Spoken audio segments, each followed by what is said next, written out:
Number one, एक तो मैंने कहा जो भी आप लोग क्लास ले रहे हैं उससे दो आग्रह रहेंगे। एक तो number one, again I am repeating, they should go for a registration process. एक तो आप एक रजिस्ट्रेशन प्रोसेस के लिए मैंने कहा जो है जितनी इमीडिएट आपका हो सके आप कर लें। सेकंड वन मैंने कहा इसके बाद रजिस्ट्रेशन के बाद आप जो है ऐप डाउनलोड कर लें। और जैसे हम ऐप की बात करते हैं तो अब बेटा आपकी जो अगली क्लास होगी नेक्स्ट टर्न से मिलेंगे। वैसे कोशिश तो हमारी ये थी कि हम इसी एक आध टर्न में स्टार्ट करते, they will continue on the Abhilasha classes है। ऐप पे स्टार्ट होने की दिक्कत आएगी कि must be with in the batch. जैसे बैच का घपला बता देता हूँ, माधव सिंह तुम दो हाँ अभी नोट्स की चर्चा बाद में करना, पहले ये बता तू दो बैचेस में जुड़ा हुआ है, तेरे से दोनों बैच की फीस लूँगा, नोट्स बाद में भेजूंगा है। एक तो मैंने कहा अपने आप को प्रॉपर बैच में जुड़े, ये आग्रह करेंगे है। और जैसे मैं कहता आरती राणा आप जो एमपी बोर्ड वाले बैच में कनेक्ट हुए हैं, ये मुझे नहीं पता कैसे लेटर IFC आप लोगों ने ऐप डाउनलोड कर लिया था, दामिनी शिवानी नहीं किया था, कौन से बैच में शो कर रहा है ऐसा चेक कर लिया था। हाँ बैचेस अपने प्रॉपर रखिएगा। तृप्ति भट्टाचार्य ऐसे ही आपके साथ भी आप भी एमपी बोर्ड वाले बैच में एडेड है शायद, है ना, इसलिए मैंने कहा बैचेस ज़रा प्रॉपरली अपने ऐड करें, नहीं तो क्या होगा एक वहाँ जो मैंने क्लास स्टार्ट की अब तुम ऐड हो दूसरे बैच में और मैं लाइव क्लास ले रहा हूँ उस वाले बैच की, तो समझ आ गया ना क्या होगा। उसमें ना तो नोटिफिकेशन जाएगा ना तो दिखेगा तुम क्लास ही नहीं हुई, छुट्टी हो गई थी। एक तो मैंने कहा थोड़ा सा, बाकी मैं एक बार इसका तरीका निकाल लेता हूँ। इसका तरीका ये है कि मैं आपको व्हाट्सएप पे भी रात में एक मैसेज कर दूँगा, तो और उस मैसेज में आपसे सिंपल ये कहूँगा जो लोग मुझे सुन रहे हो तो डायरेक्टली इस चीज़ को फॉलो कर लीजिएगा। एक आध दो नहीं हो क्लास में बाद में अटेंड करेंगे, जो ग्रुप पे मैसेज करूँगा उसके जवाब में आप मुझे अपना नाम और बोर्ड भेज दीजिएगा। फॉर एग्जांपल मैं मैसेज ये डालूंगा कि अपना नाम और बोर्ड स्पेसिफाई करें, मान चले आपका दामनी, तो आप अपना नाम ग्रुप में डालिएगा दामनी शर्मा और बैच डालिएगा CBSE और MP board whatever you are seeking for admission. उससे क्या होगा चेक कर लूँगा your name is entered in which batch and if it is not proper then I will change it from, ठीक है ना। अगली चीज़ हम बता रहे थे सर मेरा एमपी बोर्ड वाला रिक्वेस्ट गलती से सेंड हो गया था, कोई बात नहीं, गलती से मिस्टेक होती है उनको हम सुधार देंगे, ठीक है ना। चलिए इसके बाद हम बताते हैं अगली चीज़ में एक बार रिपीट कर दूँ जो आप में से एक लोग नए थे। हम लोग इसमें चैप्टर नंबर 3 पे थे और चैप्टर नंबर 3 जो है आपका ये आपका था मोशन इन स्ट्रेट लाइन के नाम से। जब आप मोशन इन स्ट्रेट लाइन की बात करते हैं तो फिर मैं रिपीट कर दूँ क्योंकि हर आदमी मन में क्वेरी होगी चैप्टर फर्स्ट एंड सेकंड का क्या होगा। तो chapter first that is not to be taught very much, उसमें कुछ बहुत ज़्यादा पढ़ाया जाने लायक ना तो है, हो सकता है कुछ लोगों ने NCERT खोली हो तो चैप्टर फर्स्ट देखा भी हो। चैप्टर फर्स्ट का आपका इंट्रोडक्शन है, in which there is the definition of science, definition of physics, what are the branches of science, physics, chemistry, maths, biology, zoology, botany etcetera, उनके बारे में दो चार लाइनें दी हैं। व्हाट इज द सिग्निफिकेंस और importance of the physics in your daily life, तो ये आपको बताया गया है कि टेलीविज़न, कंप्यूटर, स्पेस शटल, सारी जितनी चीज़ें आज की डेट में हमने कहा फैन से लेके AC तक, these are based on the fundamental principles of the physics. कहीं ना कहीं आपके डेली लाइफ में जितने भी आप इक्विपमेंट्स इस्तेमाल करते हैं वो ये मान के चलिएगा they most of them come from the inventions और fundamental principles of the physics. एक जनरल जानकारी इस चैप्टर में दी गई है। कुछ इसमें साइंटिस्ट दिए गए हैं, कौन कौन से महान लोग थे, एक आध साइंटिस्ट का नाम मालूम है किसी को?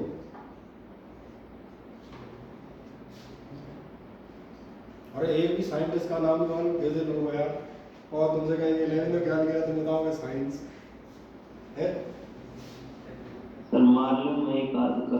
हाँ एक आधा किसका मालूम है, एक का हम बड़े डियर साइंटिस्ट किसका मालूम होता है आशुतोष सिंह? आधा किसी का पूरा नाम नहीं, जैसे एवोगैड्रो। और बताओ न्यूटन, और बताओ आधा हो गया है।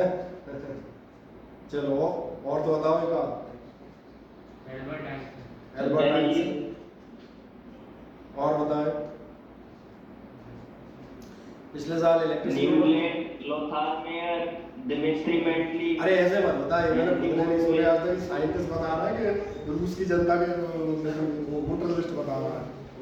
सर वो पिछले साल इलेक्ट्रिसिटी पड़ी थी, कूलॉम, एम्पियर, वोल्टा, ओम, फैराडे, 5 गिना दिए एक चैप्टर में। थोड़ा सा लाइन याद आ जाए, जूल, वॉट, जेम्स वॉट, वही चाय बनाना बहुत फायदेमंद काम होता है। देखो चाय बनाते बनाते शराब पी रहे हैं, जे थॉमसन, जे थॉमसन, तो फिर थॉमसन आएगा, तो फिर रदरफोर्ड आएगा, डॉल्टन आएगा, हाँ बोर आएंगे, बरी आएंगे।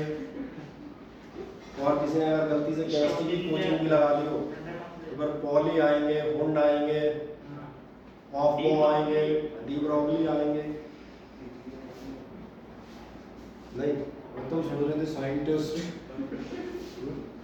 और इस फाइल जो मेरे पास रखी है, कुछ दिनों बाद अपन बताएंगे सुयश अग्रवाल, डॉक्टर सुयश अग्रवाल, है ना? ऐसा ही बताएंगे, नहीं बताते? नहीं बताएंगे, क्यों नहीं हो सकता? Why not? बिल्कुल हो सकता है। तुम्हें क्या लगता है न्यूटन जब पैदा हुआ था तो कोई अलग से 4 पैर लेके पैदा हुआ था? तुम जैसे ही रहा होगा, सही कह रहा हूँ ना? बस तो फिर ये भी पक्का है न्यूटन में एकदम किताबी कीड़ा नहीं था, पढ़ता लिखता कम था, नहीं तो बाद में घूमने कैसे गया होता? चलो सर स्कूल से भी निकाल दिया। स्कूल से निकाले जाने वालों में थे Thomas Alva Edison. Thomas Alva Edison जिनके नाम पर सैकड़ों पेटेंट हैं, उनको स्कूल से निकाला गया था, बोले एक गधा बच्चा है। लेकिन मुझे ध्यान रखना, कोई भी व्यक्ति कभी भी गधा नहीं होता। ये बताता हूँ, duffers are not born, these are made. जब भी आप मेरे साथ साथ पढ़ेंगे मैं हमेशा बताऊंगा कि आप पैदाइशी गधे नहीं होते, आप बाकायदा मेहनत कर करके बनाए जाते हैं। There is a manufacturing process, है ना? हाँ तो चलें, ये तो ठीक था, तो समझ आ रहा होगा। चैप्टर 1 इन्हीं पे बेस्ड है, किसकी डिस्कवरी कौन सी थी, कौन सी चीज़ किस प्रिंसिपल पे काम करती है, इसकी भी हम जनरल चर्चा एक करेंगे। इसलिए मैंने कहा था इसमें आप चिंता मत कीजिएगा, इसकी चर्चा हम कर देंगे। फिर आपका एक चैप्टर नंबर 2 था। चैप्टर नंबर 2 के साथ एक इंटरेस्टिंग बात है, ये मैंने कंप्लीट पढ़ा दिया है, मेजरमेंट एंड यूनिट्स के नाम से आता है आपका 2nd चैप्टर। इसके साथ 2 सुविधाएं हम बता दें अभी। I will repeat it in some classes, after some days मैं इसको कंप्लीट रिपीट करूंगा, इसलिए उसमें आपको ये चिंता नहीं करनी है कि हमारा छूट गया है क्या है। That will be completely repeated bye me here. फिर भी मैंने कहा अगर आपको जल्दी है, इन केस किसी को ज़्यादा लगता है थोड़ा बहुत हम इस चैप्टर को देख लें, तो एक काम कर सकता है वो आप जब अभी जैसे कुछ लिंक्स मैं यूट्यूब की शेयर करता हूँ, तो जो यूट्यूब की लिंक मैं शेयर करता हूँ वो जिस चैनल पे लेके जाती है वो मेरी पुरानी क्लासेज है ना, और वो हुआ करती थी अश्वमेध क्लासेस के नाम से, उसको ले आती है। तो कोई आपको तलाशने की जरूरत नहीं पड़ेगी, मैं कोई भी वीडियो लिंक भेजूँगा ग्रुप पे, फॉलो के लिंक तो वाले में सब यूट्यूब चलाने वाले हैं, पैसा नहीं रहेगा, शरीफ आदमी हमने यूट्यूब में देखी है ना। हाँ इसलिए मैंने कहा उस पर सारे लेक्चर्स 1 बाय 1 क्रम से चले। और सबसे खास बात, अभी जैसे आप ये ऐप डाउनलोड कर लेते हैं कि अभी जैसे अपना तुम किए बैठे हो, इसमें भी आपका एक वीडियोज़ सेक्शन है, उसमें भी मैं सारे सीक्वेंसेस से डालने जा रहा हूँ। और ये लाइव लेक्चर्स ही होते हैं जो हम यहाँ पर पढ़ा रहे हैं, वो आपको इससे अंदाज लग जाएगा, because we have the camera and all types of setups. सारी रिकॉर्डिंग्स हैं, उनको आप एक बार देख सकते हैं। वो इसलिए देख सकते हैं कि आप हम जब पढ़ाएं उसके पहले भी आप एक 30-40% प्रिपेयर हो सकते हैं। जिसमें मैंने कहा था गधे होते नहीं है, बनाए जाते हैं। और बनाए कैसे जाते हैं कि कोई ऐसा आदमी जो लेक्चर देखेगा नहीं, जब हम पढ़ाएंगे बोले ठीक है पढ़ा रहे हैं, बाद में लेक्चर देख लेंगे, तो ना तो उसने पहले देखे थे, पढ़ा नहीं, और फिर उसने बोले लेक्चर देख लेंगे, तो कौन देखता है? इस तरह की मेहनत के बाद ही एक आदमी फिर गधे में जाके ट्रांसफॉर्म होता है ना।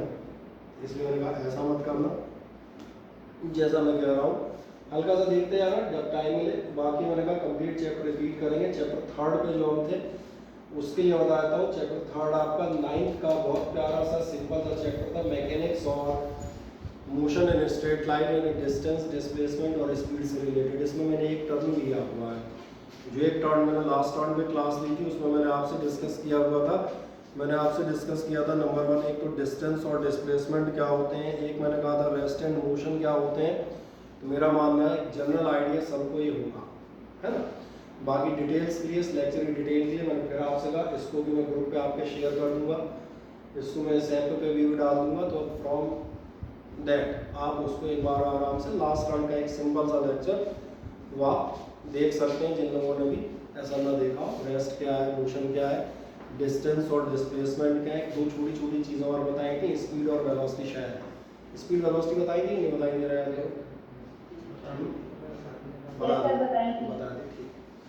डिस्टेंस डिस्प्लेसमेंट में एक बार याद दिलाता हूँ, डिस्टेंस और डिस्प्लेसमेंट मैंने कहा था कि अगर आप किसी एक शहर से दूसरे शहर जा रहे हैं, in that case the path travelled by you, जिस रोड पर आप जा रहे हैं, जो आपका एक्चुअल लेंथ ऑफ पाथ होती है, the length of path travelled by you, ये लेंथ ऑफ पाथ आपके लिए किस नाम से ली जाती है, लेंथ ऑफ पाथ आपके लिए कहलाती है distance.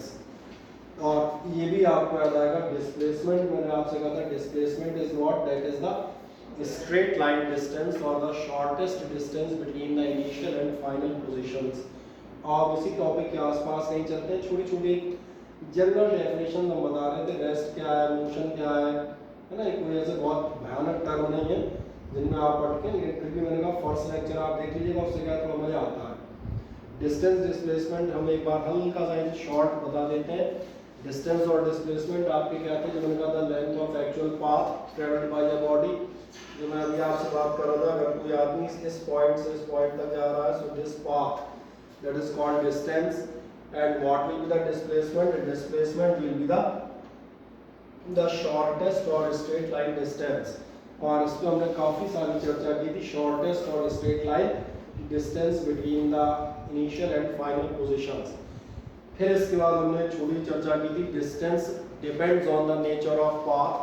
Distance nature of path पे कैसे डिपेंड करता है, मैंने एक सिंपल एग्जांपल लिया था, मैंने कहा था आजकल लोग आप गूगल मैप का सहारा लेते हैं, और जब आप मान चले यहाँ से किसी भी सिटी का नाम डाल देना, लेट इट बी, मान चलो क्या कौन सी सिटी ले लें,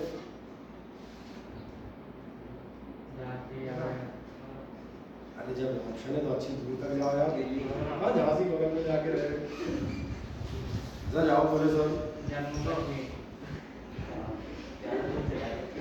जम्मू कश्मीर में खाली आतंकवादी हमला हुआ है, ड्रोन से बम, इंदौर जाओ, शिमला जाओ, कुल्लू जाओ, मनाली जाओ, यूपी जाओ, कहाँ गए बोले सर जम्मू, पता नहीं लौटे नहीं लौटे, ये भी सारा शक रहे आदमी को कि आया भी कि नहीं आया लौट के। चलें, क्या आपने ध्यान दिया, अगर आप ये डाल देंगे और सर्च करेंगे, there are 2 or 3 options are there, 3-4 routes दिखाता है, बताएगा this is 813 kilometre, it is 798 kilometre and it is 864 kilometre. क्या आपने ध्यान दिया, why these distances are different, because these depend on the nature of path, वो आपको शो करता है, आप इस पाथ से जाएंगे, इससे जाएंगे, इससे जाएंगे, तो डिस्टेंस डिपेंड करता है नेचर ऑफ पाथ पे। क्या मैं सही हूँ? लेकिन आपका ध्यान जाएगा डिस्प्लेसमेंट नेचर ऑफ पाथ पे नहीं जाता है, ये आपका कैसा है, that is the shortest distance. एक और छोटा सा वर्ड आया था, distance is scalar, displacement is the vector. Scalar और वेक्टर ये शब्द हमने 9th में सुने होते हैं। Scalar means without any specific direction and vector means having some particular direction. बाकी मैंने ये भी कहा था स्केलर एंड वेक्टर हमारे पास बहुत डिटेल में, हम एक मजे से एक पूरे चैप्टर के तौर पे डिस्कस करेंगे, तो फिर हम उन पर काफ़ी सारी चर्चा आराम से करेंगे। बाकी जो लोग पढ़ रहे होंगे उन्होंने ये तो अंदाज ले लिया होगा कि मैं चर्चा जब करता हूँ तो बात जब निकलती है तो थोड़ा दूर तक जाती है। सही कह रहा हूँ मैं, जानने चलो आगे बात है नहीं जाती है, क्योंकि हम 11th है, कोई चीज़ छोटे में नहीं छोड़ेंगे। फिर एक आपसे कहा था डिस्टेंस इज ग्रेटर देन और equal to the displacement. Distance आपका जनरली ग्रेटर देन होगा, हाँ, in case you are moving along the straight line path, then the distance and displacement may be equal. वही डिस्प्लेसमेंट में आपने लिखा है displacement कैसा होगा, जनरली छोटा होगा, lesser than, but in case you are moving along the straight that may be equal. और सबसे इंटरेस्टिंग बात होती, वो खास बात ये थी कि आपके डिस्टेंस होते हैं पॉजिटिव ऑलवेज, जबकि डिस्प्लेसमेंट हो सकता है पॉजिटिव, नेगेटिव और even it may be zero. इसका मतलब ये था, मैंने आपसे कहा था अगर आप यहाँ से कहीं जाते हैं, और एग्जांपल मैंने आपको दिया था आपकी गाड़ी का माइलोमीटर, सबके घर में गाड़ियाँ हैं और जनरली ज़्यादातर गाड़ियों के अंदर मीटर चलते भी हैं, है ना, उनमें आप देखना किलोमीटर की रीडिंग नीचे आती है। आदमी बताया था तुम्हारी गाड़ी 6000 किलोमीटर चल रही है। पर्टिकुलरली हम कभी रेंट पे कार या ऐसी कोई चीज़ लेते हैं तो आप ध्यान देखना, जब आपके घर आता है तो रीडिंग नोट कराता है, रीडिंग नोट कर लो ऐसा 5680। जब आप लौट के आओगे दोबारा रीडिंग आएगा, दोबारा नोट करो, the difference of the two will give you the kilometres of the journey. फिर उसी को जो भी रेट लगाते हैं उसके अकॉर्डिंग आप पैसा चार्ज करेंगे। मैंने कहा था अगर आप माइलोमीटर लेके जा रहे हैं और मान चले आप जाते हैं 10 किलोमीटर्स और फिर आप लौट के आ जाते हैं 10 किलोमीटर, तो आपकी गाड़ी की रीडिंग कितना इंक्रीज होगी by 20 kilometres, because distance is positive. लेकिन जब डिस्प्लेसमेंट पे जाओगे तो एक मजेदार बात आएगी, जब हम यहाँ खड़े होंगे, इस जगह हम खड़े होंगे, now I am talking about the displacement. यहाँ पर आप है डिस्प्लेसमेंट इज 10 किलोमीटर, आप यहाँ आ जाएंगे डिस्प्लेसमेंट इज 9। अब तुम कहोगे 9 कैसे हो गया, क्योंकि मैंने कहा ये इनिशियल पोजीशन ये फाइनल पोजीशन, इनके बीच का स्ट्रेट लाइन तो 9 ही रह गई ना। तो ध्यान देखो 9 क्यों रह गई है, क्योंकि डिस्प्लेसमेंट इधर से लिया है +10 बट यहाँ से लिया है, सो द टोटल इज 9।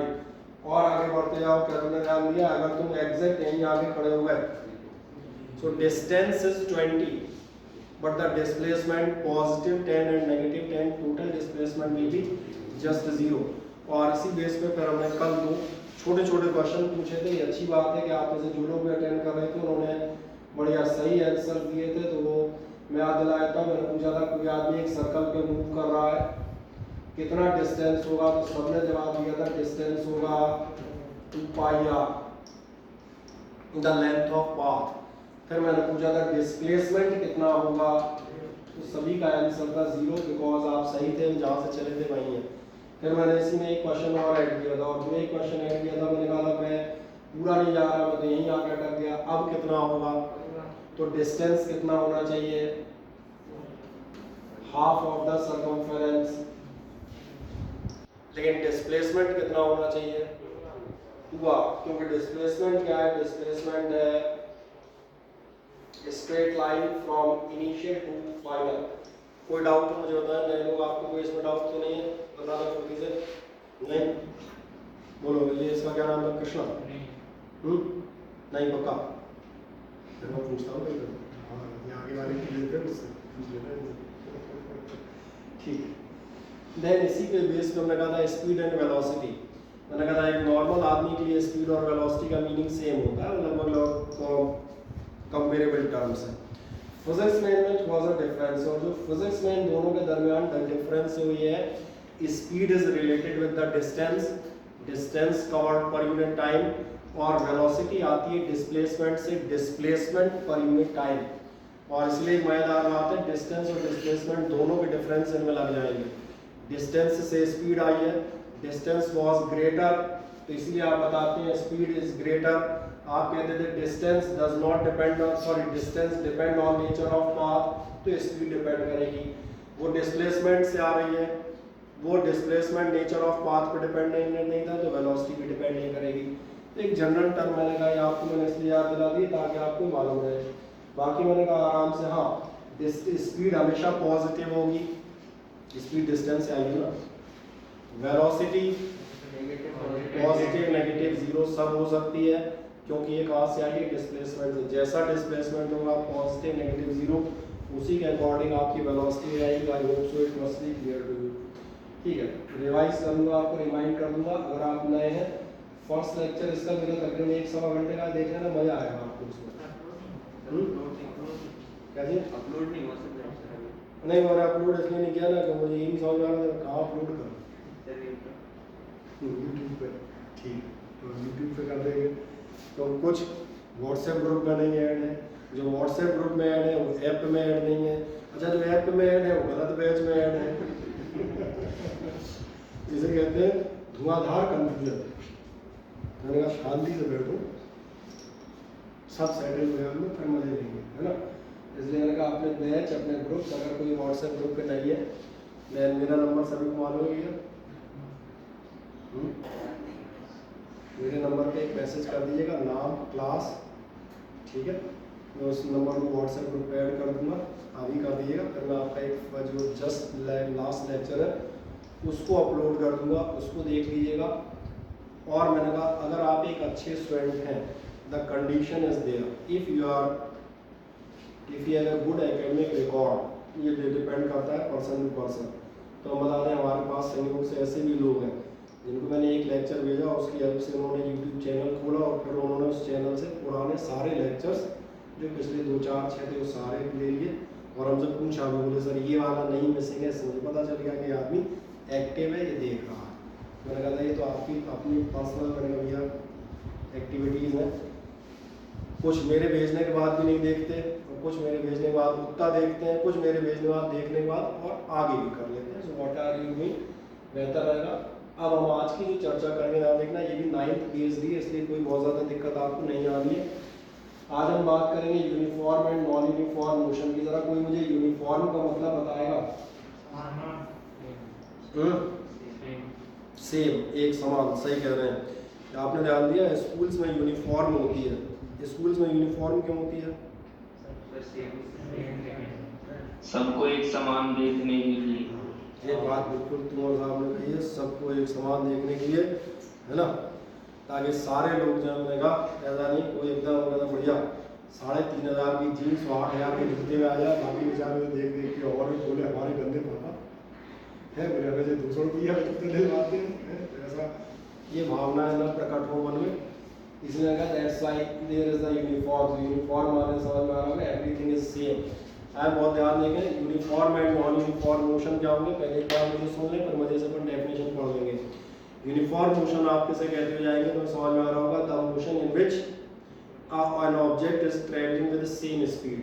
मान चले कोई कार है, पहले घंटे में 40 किलोमीटर गई, अगले आवर में 40 kilometre, and in the next hour it is again proceeding 40 kilometre.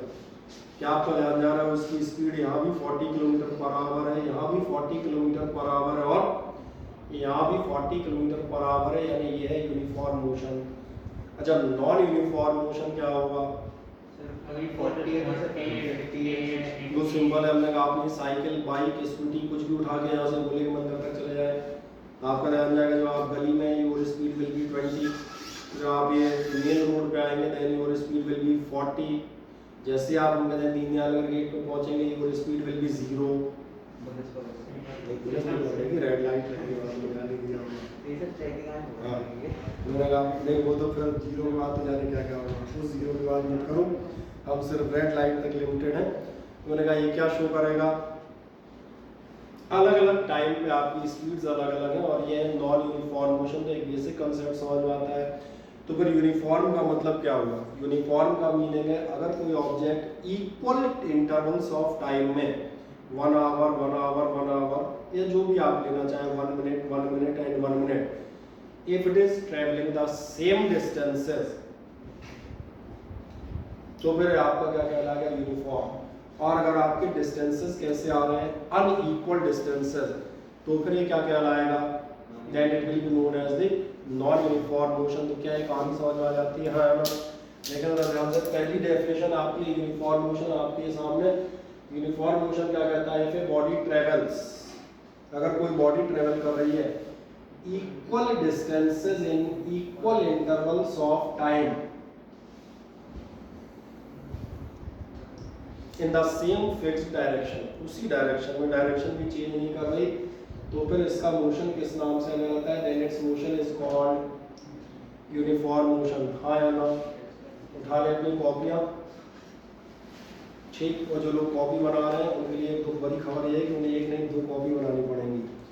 एक जो आप यहाँ लाएंगे रेगुलर वो रफ होगी, और एक जो आप घर पे रखेंगे वो जब हम मंगाएंगे तब आप लाएंगे, और हम मंगाते हैं 8 दिन 15 दिन रोज मंगाते, ठीक है ना।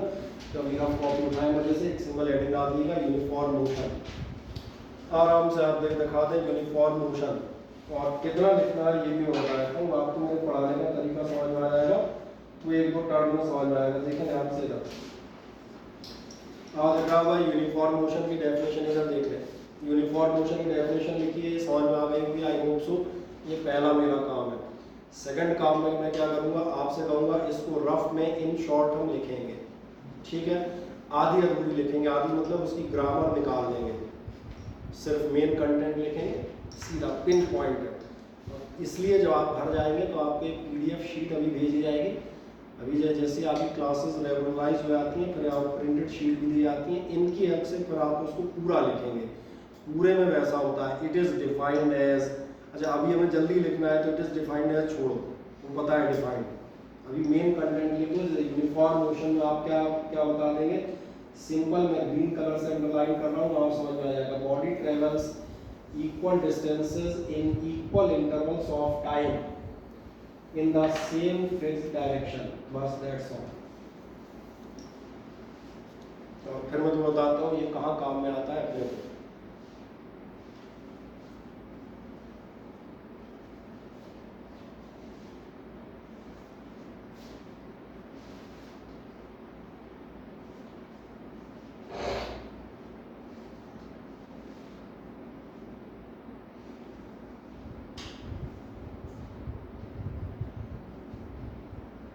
Done sir. कर दिया पड़ेगा जो लोग यहाँ तक लिख दिया, in the same fix direction, बस यहीं तक लिखा है ना। अब मैं बता देता हूँ क्या है, जब हम पढ़ने जाते हैं हमें टीचर की टेक्निक्स के बारे में बिल्कुल साफ मालूम होना चाहिए। और क्योंकि जितना बेहतर आपको मालूम हो what is the method of teaching, तो हर टीचर का अपना एक मेथड होता है, अपनी लिए उससे कोरिलेट करने में आसानी होती है। मेरा मेथड ये है कि मैं आपको 5 स्टेप प्रोवाइड करूँगा अलग अलग। प्रयास मेरा कितना होगा, 5 लेवल। पहला प्रयास यहाँ देखें मैंने यहाँ किया था, जब मैं आपसे बात कर रहा था मैंने कहा था व्हाट इज यूनिफॉर्म मोशन, कोई कार इतना इतना इतना चल रही है, यानी हम ये मान के चलेंगे 10% में समझ में आ गया होगा यूनिफॉर्म मोशन किसे कहते हैं। सेकंड स्टेप हमारा ये होगा कि जब आप यहाँ मेरे सामने बैठे हैं तो ये सब ग्रामर छोड़े, मैंने कहा आप मेन कंटेंट सीधा रफ में लिख देंगे। Body travels equal distances in equal intervals of time in the same fix direction, ये कीवर्ड्स हैं। तीसरा स्टेप क्या होगा, तीसरा स्टेप ये होगा कि जो भी आपको प्रिंटेड शीट या अभी एक आध दो दिन मैंने कहा पीडीएफ्स जो भेजे थे उनसे आप इसको पूरा लिखेंगे, और पूरा मतलब फिर उसमें ग्रामर भी आएगी, क्योंकि आपको बोर्ड एग्जाम भी देने हैं, सही है ना। बोर्ड एग्जामिनेशन में ये भी लिखना पड़ता है, then it is called, it is defined as, तो आप घर पे बैठ कर लिखेंगे, ठीक। चौथा काम उसके बाद आप क्या करेंगे, क्योंकि आप क्लास ले लिए हैं, आपके नोट्स में मान के चल रहा हूँ बन रहे हैं, फिर भी एक दिक्कत आती हो जाती है, कई बार कोई चीज़ हम भूल गए, नहीं समझ में आई, किसी दिन हम एब्सेंट हो गए। In that case in case of most of the classes वो टर्म आपका गायब हो जाता है, सही कह रहा हूँ ना। मान चले आप किसी क्लास में एब्सेंट है, कहानी खत्म। यहाँ आपको सुविधा मिलेगी जो मैं पढ़ा रहा हूँ सामने as it is live recording, ये आपके बैच में एडेड होती है, आप उसको अपनी सुविधा अनुसार दोबारा देख सकते हैं। और सबसे बढ़िया सुविधा हम बताते हैं, इस बार जो लास्ट टाइम में कह रहा था, इस बार प्रीति सर कहाँ होते हैं, आपकी जेब में होते हैं ना। और ये सही गलत नहीं कह रहा, प्रीति सर ऐसे जेब में डले होते हैं। जब चाह बोले रात में 11 बजे याद आई, अरे यार बोले वो थोड़ा एवरेज स्पीड पढ़नी थी, प्रीति सर को निकाला, बोले हाँ सर एवरेज स्पीड पढ़ाओ, फिर एवरेज स्पीड पढ़ाते पढ़ाते नींद आने लगी, तो बोले रुक जाओ अब एवरेज वेलोसिटी सुबह पढ़ेंगे, अब आप भी सो जाओ, तो सो और हम भी सो लेंगे। मैंने कहा ये आपको जो है लिमिटेड, मैंने कहा these are the facilities provided from our side, whether you are getting the advantage of that और नॉट, वो मैं डिसाइड बहुत कम कर पाता हूँ। And final the fifth step, जो भी आप आजकल में पढ़ेंगे, आज कौन सा दिन है, वेडनेसडे, बढ़िया, आप सभी के लिए बता दें अच्छी खबर ये है, थर्सडे को कल शाम के आपका एक छोटा सा टेस्ट होगा 10 से 15 क्वेश्चंस का। आप पूछेंगे सिलेबस, मैं सिलेबस बता देता हूँ, यही होगा, वही स्पीड क्या है, डिस्टेंस क्या है, मोशन क्या है, ठीक है ना। रेगुलर टेस्ट रहेंगे, हर 1 या 2 टर्न बाद उनको देते रहेगा, तो कम से कम जिस टर्न में आपने पढ़ा 1 या 2 दिन में आदमी वीडियो देख के पढ़ा के शीट कुछ ना कुछ कर ले जाता है, तो आप देते चलिएगा, छोटे छोटे आपके रिवीजन होते जाएंगे, चीज़ें आपकी मजबूत हो जाएंगी। चलें अब हम वापस आते हैं, पैटर्न मैंने समझा दिया कि आपको यूनिफॉर्म मोशन समझ में आ गया था। आ जाए नेक्स्ट नॉन यूनिफॉर्म मोशन। हाँ यूनिफॉर्म सेम किसमें, वो यूनिफॉर्म मोशन नहीं है ना, वेरिएबल मोशन है। जिस जगह आपका डायरेक्शन चेंज होगा वो यूनिफॉर्म मोशन नहीं है, वो कौन सा होगा, वो वेरिएबल होगा। और क्या चीज़ वेरी कर रही है, तो मैं आपको बता देता हूँ, वो वेरी कर रही है उसकी वेलोसिटी, क्योंकि हर जगह उसका डायरेक्शन चेंज हो रहा है। और इसको डेप्थ में हम जाएंगे when we will go for the next chapter or the next topic, circular motion. Circular motion की शुरुआत ही यहीं से होगी कि change in direction of velocity, that is called acceleration. और बेहतर आपको समझ में आएगा, इसलिए ध्यान रखिएगा, क्योंकि अभी शुरुआत है, छोटी छोटी चीज़ें पकड़ते जाओ, अपने आप सिस्टमेटिक धीरे धीरे खुलती आएगी, तो ध्यान रखिएगा। डायरेक्शन कैसा होना चाहिए, सेम। अब अगली चीज जाते हैं हम नॉन यूनिफॉर्म में जाएं। नॉन यूनिफॉर्म में जाएंगे तो फिर क्या होगा, नॉन यूनिफॉर्म समझ में आ रहा होगा। इसमें मैंने आपसे कहा था आपके डिस्टेंस इक्वल हो और डायरेक्शन सेम हो। यूनिफॉर्म नहीं है, सेम टू सेम नहीं है, मतलब क्या है, या तो डिस्टेंसेस की वैल्यू बदल जाएगी, 5 मीटर की जगह 10 मीटर, 10 मीटर की जगह 7 मीटर, अनइक्वल हो जाएंगे। और यह हो सकता है आपने धीरे से डायरेक्शन बदल दिया हो। जरा देखें क्या ऐसा होता है, चेक करें। If a body travels unequal distances in equal intervals of time, या तो कैसे डिस्टेंसेस ट्रेवल कर रही हो, और या फिर और its direction of motion changes with time, या फिर इसका डायरेक्शन चेंज हो रहा हो। मजे से लिख दें अगली हेडिंग नॉन यूनिफॉर्म मोशन। और कहाँ तक लिखोगे समझ में आ रहा है, अब तो धीरे धीरे अंदाज लगने लगेगा, हमारे पढ़ाते पढ़ाते टाइम लगेगा, 11 है कुछ टाइम में ग्रो अप हो जाओगे, तो कोई दिक्कत नहीं। इसलिए हम शुरुआती चैप्टर में बहुत स्लो पढ़ाते हैं, हमारे स्लो पढ़ाते पढ़ाते आधा रेस्ट तो भर गया होगा, नहीं भरा कि भरा है, तो हमको कितना रेस्ट भर गया, आधा होगा, आधा होगा कि नहीं बस। सर मेरी एक पूरी नोटबुक भर गई। तुम जैसे प्राणी जो है ऐसे ऐसे लिखते हैं जिसमें मेरी गलती है, हाँ? अपनी राइटिंग सुधारो। सही बात है। नहीं तो मेरी राइटिंग बहुत अच्छी है। इसे सुन के मुझे हिंदी की एक कहावत याद आ गई, अपने मुंह मियां खुद ही तारीफ करे, मेरी राइटिंग से बहुत अच्छी आ गया था, अपने मुंह में मिट्टू बनना। अब खुशी मिलेगी, अब मेरी अब कुछ नहीं हो सकता। चलो ठीक है, आ जाएगा, खुशी की हैंडराइटिंग अच्छी है तो मेरी भी देखिए आ जाएगा। तो ये समझ में आता है कि body travels unequal distances in equal intervals of time, और दूसरा ऑप्शन भी मौजूद है, its direction of motion changes with time. अब आपका यहाँ कंसेप्ट क्लियर हो गया होगा, जो आप यहाँ क्वेश्चन पूछ रहे थे उसका आंसर यहाँ पर है।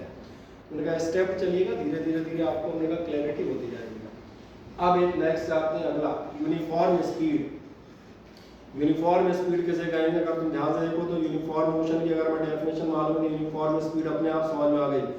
आपको वही चीज दोबारा रीराइट करनी है। रीराइट मींस वही equal distances in equal intervals of time, then it is the uniform speed. And now check it, क्या कह रहा है, if an object covers equal distances in equal intervals of time, बस इतना आपका काम चल जाएगा। कर दें यूनिफॉर्म स्पीड में, इतने से आपका काम चल जाएगा। कितने से, if an object covers equal distances in equal intervals of time,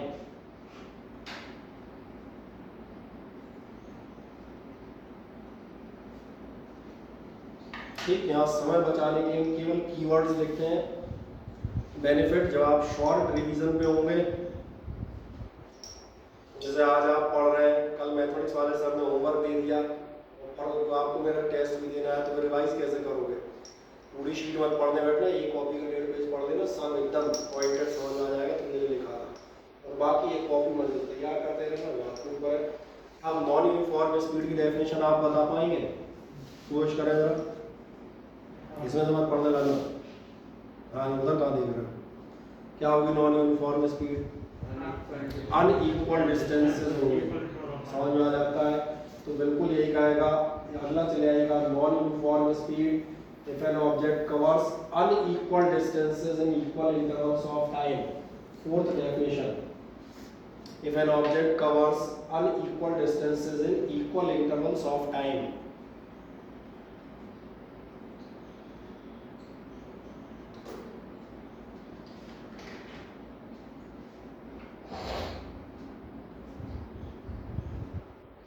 कर दिया इतना? हाँ है ना? Yes sir.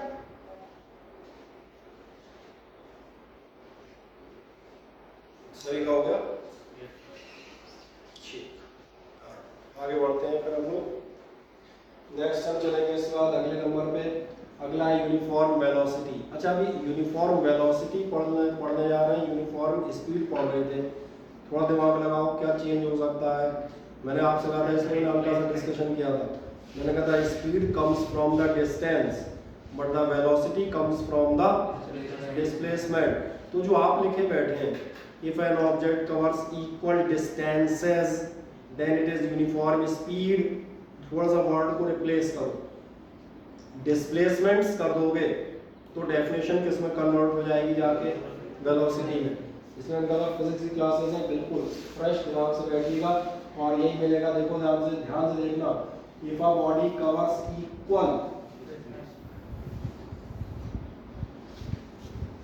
डिस्टेंस लोगे then you will get speed on the left hand side, but if you are considering the displacements then you are getting the velocity. So it says in equal intervals of time. चले जाए, मुझे नहीं लगता कि अब कोई याद रखने में परेशानी होगी, तो एक याद है तो अब सारे याद हो जाएंगे। कर दें, if a body covers equal, ठीक, नॉन यूनिफॉर्म वेलोसिटी खुद से लिख दो, खुद ही लिखना, नॉन यूनिफॉर्म वेलोसिटी लिख पाओगे?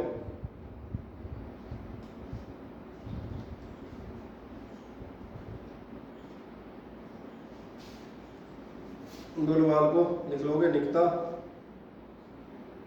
Yes sir. Non uniform velocity क्या लिख दिया आपने? If our body covers unequal displacement in equal interval of सही time. लिख दिया, बढ़िया, यही है, ठीक। और क्या हो सकता है ध्यान देखना, या फिर जो आपने लिखा है उसी को ध्यान, अब ये मत कहना यहाँ कुछ और लिखा था, इसलिए मैंने आपसे कहा था कि आप लिखो पहले अपने मन से। यहाँ भी वही लिखा है, either the speed or the direction of motion of a body changes with time, ये भी वही लिखा है, शब्दों को बदल दिया है, इसलिए मैंने दिखाया, गलत नहीं है आपका, काटिएगा मत।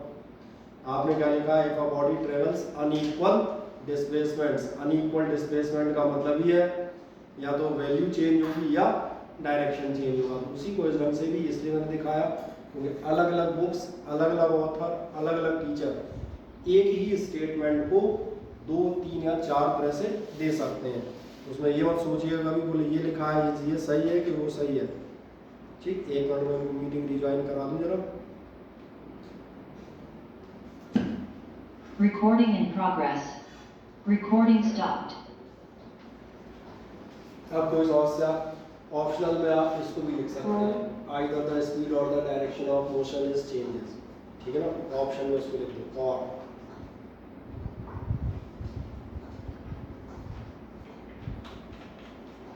जो आपने लिखा है वो बिल्कुल सही है, इसलिए मैं दिखा दिया। एक ही बात को कहने के कई तरीके हो सकते हैं। बढ़िया, करें मुझे ज्वाइन।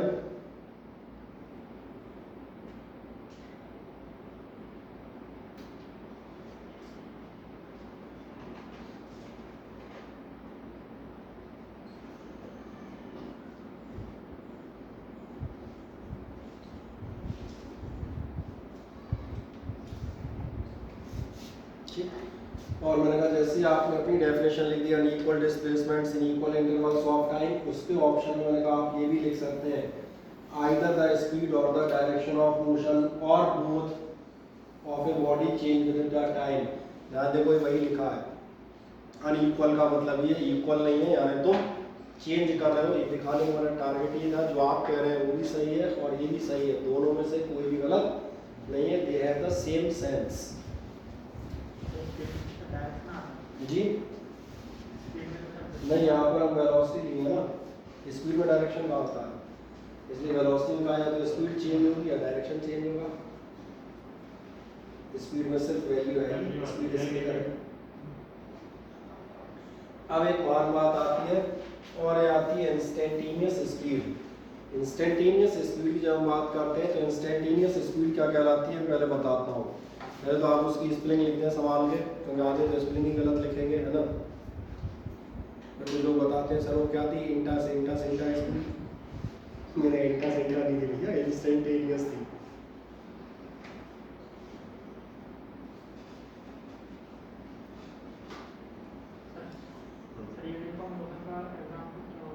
यूनिफॉर्म मोशन का एग्जांपल हम बता दें, बहुत कम होते हैं, पार्ट ऑफ द टाइम के लिए होते हैं। अगर कोई ट्रेन ध्यान से देखें या प्लेन चल रहा है स्ट्रेट लाइन में तो यूनिफॉर्म मोशन का सबसे बेस्ट एग्जांपल होता है, क्योंकि इन प्रैक्टिकल यूनिफॉर्म मोशन बहुत मुश्किल होता है। वो कारण आप समझ आ रहा होगा, because there are practical obligations. तुम प्लेन लेके निकलोगे तो ऐसा थोड़ी कि चलते ही चले जाओगे, somewhere we have to land also. Ultimate तो नॉन यूनिफॉर्म ही होते हैं, बट प्लेन का मोशन हम यूनिफॉर्म इसलिए मान लेते हैं कि अगर मान चले 4 घंटे चला होगा तो उसमें से 90% पार्ट यूनिफॉर्म होगा, तो इसलिए उसको हम यूनिफॉर्म मोशन में कंसीडर कर रहे हैं। नेचुरल यूनिफॉर्म मोशन का एग्जांपल क्या हो सकता है? नेचुरल एग्जांपल तो जैसे कोई याद नहीं आ रहा आपको? तो सबकी स्पीड कहीं ना कहीं ना नेचुरल में प्रैक्टिकल में सबकी स्पीड कहीं बदलती है। तुम भी साइकिल लेके जाओगे तो बिल्कुल फिर तो किसी ना किसी मुआवजे में चले जाओगे, बोले ये क्या कर रहे हो, बोले यूनिफॉर्म स्पीड का प्रैक्टिकल ये कर जाएंगे। ठीक, हम बात कर रहे थे इंस्टेंटेनियस स्पीड की। इंस्टेंटेनियस वर्ड जो पिछले दिनों लोग पढ़ रहे थे उन्होंने पढ़ा है। एक्चुअली इंस्टेंटेनियस निकला है एक वर्ड से और जो कहलाता है इंस्टेंट। इंस्टेंट बता देता हूँ, इंस्टेंट की हिंदी होती है क्षण। बिल्कुल, हम कहते हैं shortest possible time interval. Hindi में अगर हम बात करते हैं तो आप कहते हैं जिस क्षण ऐसा हुआ, मतलब जैसे ही ऐसा हुआ, the moment, at the same instant in English. अब जो आपको लैंग्वेज जो आपको समझ में आए, आइदर हिंदी और इंग्लिश, भैया दो में से एक तो आनी जरूरी है, क्योंकि जर्मन मुझे नहीं आती। ये होता है इंस्टेंट। इंस्टेंट कैसे होते हैं, बोले जैसे ही हमने गेट खोला जैसे ही कुत्ता झपटा। तो यहाँ पर हम बता दें कोई भी प्रेजेंट परफेक्ट कंटिन्यूअस नहीं लगता। जब मैं दरवाजा खोल रहा था तब कुत्ता झपट रहा था, खोला और इंस्टेंटली, तो that is the instant. That means the time interval delta T. उसके लिए आप कहते हैं डेल्टा टी आपका कितना होता है, तो एक बहुत सिंपल सा नोटेशन आता है, delta T tends to zero. सही है, आपने पढ़ा हुआ है बेहतर। और टेंड्स टू जीरो का मतलब ही होता है कि ये जो आपका इंटरवल है इसको हम पढ़ते हैं टेंड्स, या कुछ टीचर इसे पढ़ते हैं reaches. Delta T reaches to zero या delta T tends to zero, मतलब टाइम इंटरवल कैसा है, बिल्कुल 0.01 सेकेंड, दैट इज ठीक। तो जब इंस्टेंटेनियस स्पीड है वो कौन सी होती है, वो होती है, मान के चले कोई एक कार सड़क पे जा रही है, क्या आपने ध्यान दिया, जब कार चलेगी बीच में कोई गाय आई अचानक से ब्रेक लगाएगा, कभी आप ध्यान देंगे वो हाईवे पे 4 लेन पे आ जाएगा, स्पीड बढ़ा देगा, ये इंस्टेंटेनियस स्पीड है। जिस इंस्टेंट पे आपने देखा, हो सकता है मान चले कोई आदमी रोड साइड स्पीड ब्रेकर के सामने खड़ा हो, उसे पूछोगे कार की स्पीड क्या थी, वो कहेगा 10 किलोमीटर पर आवर। जो हमने कहा 4 लेन पे कहीं बैठा होगा बेचारा माइल स्टोन को कहेगा 80 kilometre per hour. So which one is correct? Both are correct because these are observing instantaneous speeds at a particular instant of time। किसी खास मौके, बोले जब स्पीड ब्रेकर पे आया तब इतनी थी, बोले जब हाईवे पे था तब इतनी थी। तो इंस्टेंटेनियस स्पीड्स है। इंस्टेंटेनियस का मतलब समझ में आता है किसी भी खास मौके क्षण पर देखी गई उसकी स्पीड। अब एक मजेदार बात और बता देता हूँ यहीं से, वो ज़्यादा इंटरेस्टिंग है। एक छोटे से सवाल का जवाब दें। मेरा पूछना ये है, अगर मान के चले यहाँ से तुम कहाँ जा रहे थे, झांसी जा रहे थे, चलो झांसी ले चलते हैं। यहाँ से झांसी का डिस्टेंस लगभग 100 किलोमीटर है और मैं अपनी कार से 2 घंटे में झांसी पहुँच जाता हूँ। I repeat, the distance of Jhansi from here is 100 kilometre and I travel with my car and reach to Jhansi in 2 hours. What do you think, what is my speed? 50 kilometre per hour ज़्यादातर लोगों का answer है, बढ़िया। और जिनका भी answer 50 kilometre per our है उनसे कहूँगा जरा ध्यान से सोचो, क्या वास्तव में मेरी स्पीड 50 किलोमीटर पर आवर है? तो आप कहेंगे नहीं है, पर है। No sir. यही घपला है कि सही हो। क्या बोल निकता क्या कर रही है? नहीं है स्पीड, ऐसा नहीं हो सकता। अरे क्यों नहीं हो सकता यार, 2 घंटे में झांसी पहुँचाऊँ 100 किलोमीटर, तो मेरी स्पीड क्या 500 की बताएगी?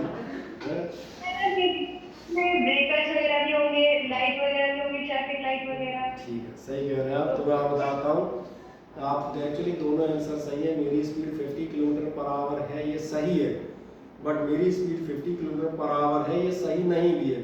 तो इसको देखने के लिए थोड़ा ब्रॉड सोचना पड़ेगा। 50 kilometre per our is the average speed, ये एवरेज ऑफ द जर्नी है। एवरेज ऑफ द जर्नी कैसे निकलता है? टोटल डिस्टेंस जो भी था और टोटल टाइम टेकन, और आप जो बात कर रहे हैं रेड लाइट होगी, रास्ते बीच में गाय आ गई होंगी या कुछ और हुआ होगा, क्या हुआ देर फेंकने लगे आप आ रहा हो अर्जुन तुम्हें यार लड़कियां गुस्सा ने क्या पढ़ा रहे हो चीजें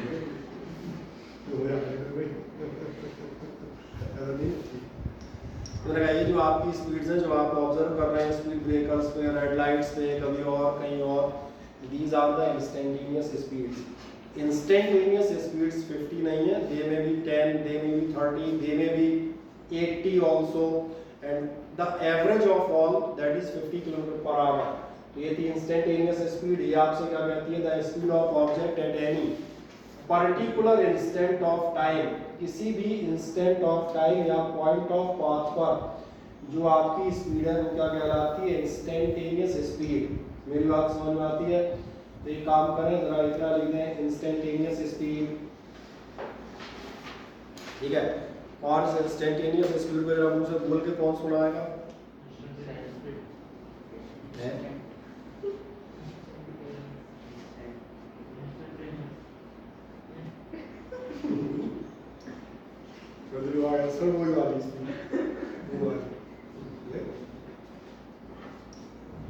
लिख दें instantaneous speed, the speed of an object at any particular instant of time और at a particular point of its path.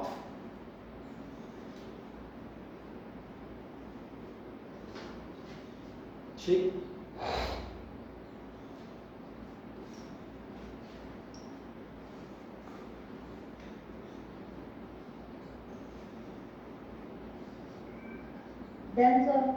कर दिया, बढ़िया.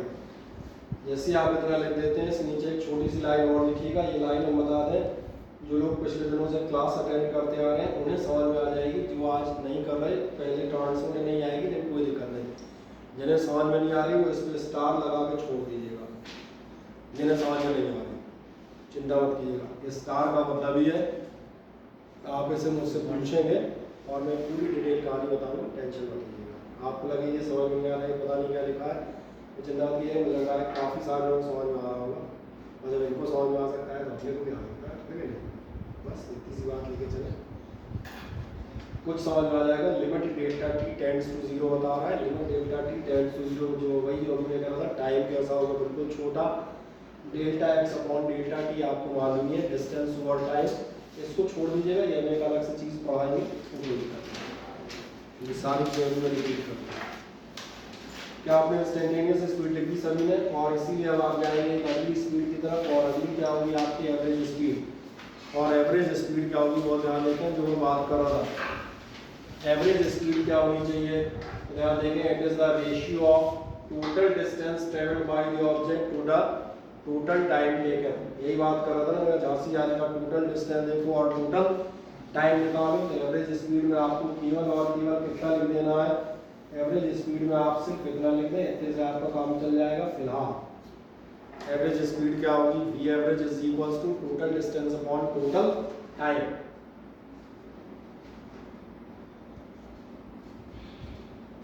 कोई ऑब्जेक्शन? और फिर आपको बताऊंगा भैया, इंग्लिश टू मैथ्स और मैथ्स टू इंग्लिश ट्रांसलेशन आपको आता हो, वो मैं भी एक बार डिस्कस कर देता हूँ. देखें, क्योंकि तो पूरी फिजिक्स में उसकी जरूरत बहुत ज़्यादा पड़ेगी. क्या लिख दिया आपने? V average speed total distance upon total time. लिख दिया सभी ने? हाँ देखो मैं तो दिखाता हूँ क्या लिखा है. ये लिखा है एवरेज. देखते आना, मुझे बहुत ध्यान से देखना, कंसंट्रेट करना ऑन बोर्ड. ठीक.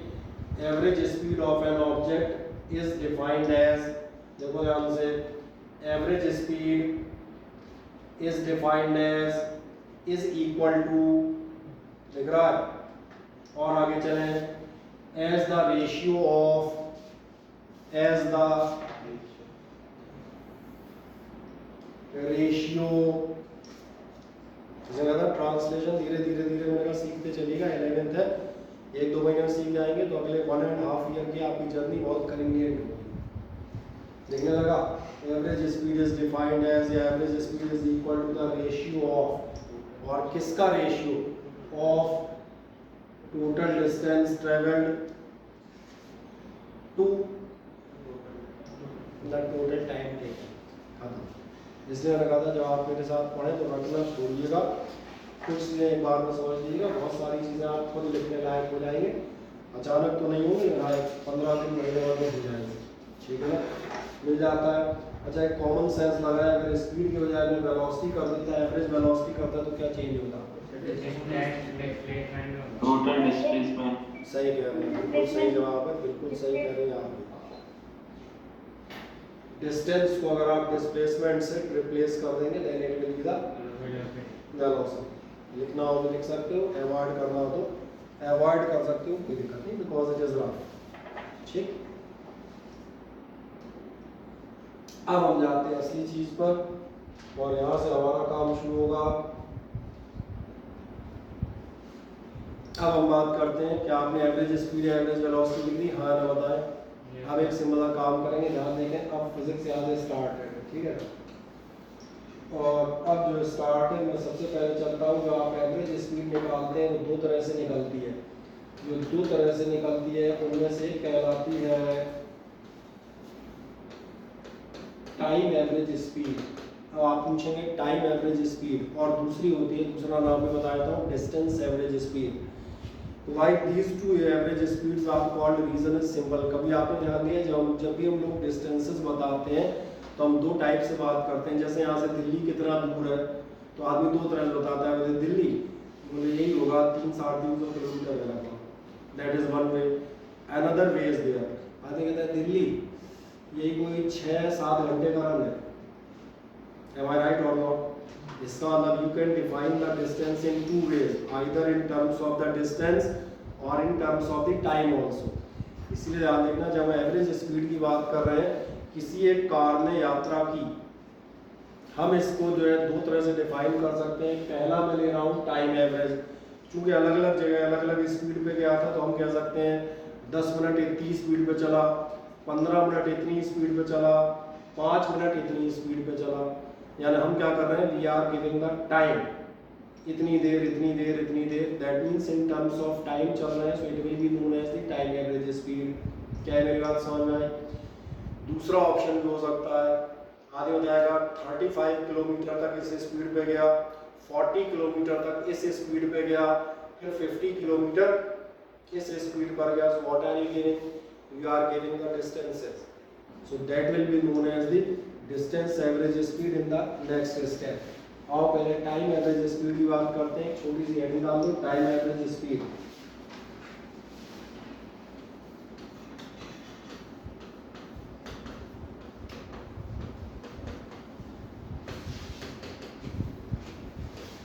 और मेरे साथ साथ एक लाइन लिखते आइएगा।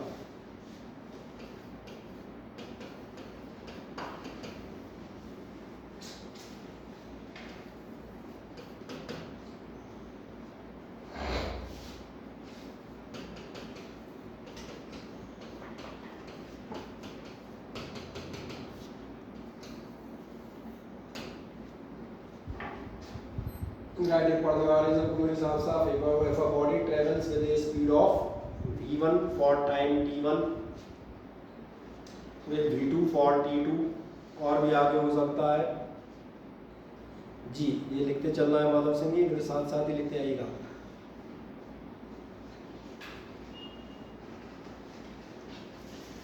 ठीक, जब आप जाएंगे स्पीड v1 से आप चले टाइम t1 तक, v2 स्पीड कुछ और रही होगी, टाइम t2 फिर और कई पार्ट हो सकते हैं, that's why I am taken so on dot dot dot. तो फिर क्या होगा, ध्यान देखना कि आपको मालूम है एवरेज स्पीड आपकी क्या होगी। एवरेज स्पीड होती है आपकी total distance upon total time. ये आपने 2 मिनट पहले पढ़ा है। टोटल टाइम निकालना तो आसान है, टाइम दिए हैं t1 t2 t3 सबका टोटल कर दूंगा, टोटल टाइम निकल आएगा। डिनोमिनेटर तो निकल जाएगा, न्यूमरेटर कैसे निकलेगा, टोटल डिस्टेंस, उसको निकालना पड़ेगा।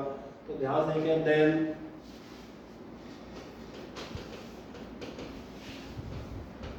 और देखते चलना मुझे आराम से, जहाँ समझ में नहीं आया वहाँ पूछना। डिस्टेंस कवर्ड इन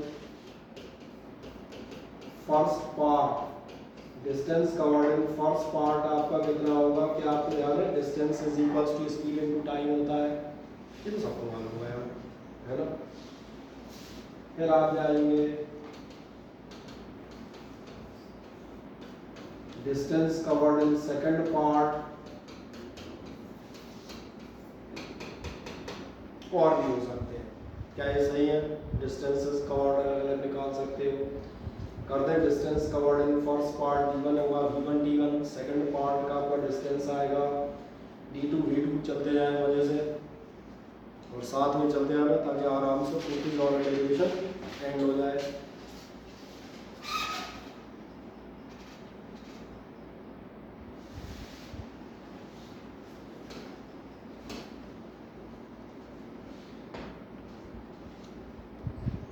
मिल गया सभी को? जब आप इतना कर देते हैं तो क्या आपको याद है तो आपकी v एवरेज स्पीड क्या थी? मैं लिख देता हूँ, एवरेज स्पीड थी आपकी total distance upon total time, हाँ या ना? और अगर यही थी तो ध्यान से देखें तो फिर आपकी होगा टोटल डिस्टेंस कितना होगा, जितने भी पार्ट हैं उन सब का टोटल d1 d2 d3 का टोटल डिस्टेंस बताएगा। टोटल टाइम आपका क्या होगा? टोटल टाइम आपका होगा t1 plus t2 plus t3 and so on. थोड़ा सा और आगे बढ़ें,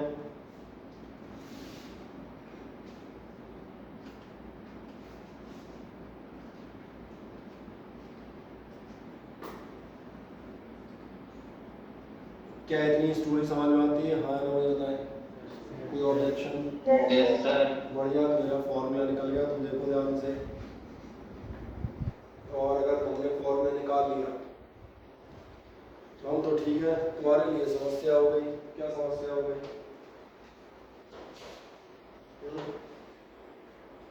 बोलो बात को। याद करना पड़े। अरे याद क्या करना पड़ेगा? याद भी करना पड़ेगा और दूसरी दिक्कत है इससे रिलेटेड सवाल भी करने पड़ेंगे। आ जाए जैसे आपने लिखा तो इसके बाद अगली बार आपको मिल जाएगा v average is equals to कितना होना चाहिए? देखें यहाँ से d1 आपके पास मौजूद था, ये था आपका v1 t1, आप बिल्कुल सही कह रहे हैं। तो आपका v एवरेज इज इक्वल्स में निकल आएगा v1 t1 plus v2 t2 plus आपका v3 t3, और भी हो सकते हैं, वो डिपेंड करेगा। अपॉन में आपका कितना निकलेगा? t1 plus t2 and plus t3 and so on. Box बंद कर दीजिएगा ताकि बिल्कुल साफ दिखे कि आपने एक फॉर्मूला डिराइव कर लिया है। निकालने वजह से जी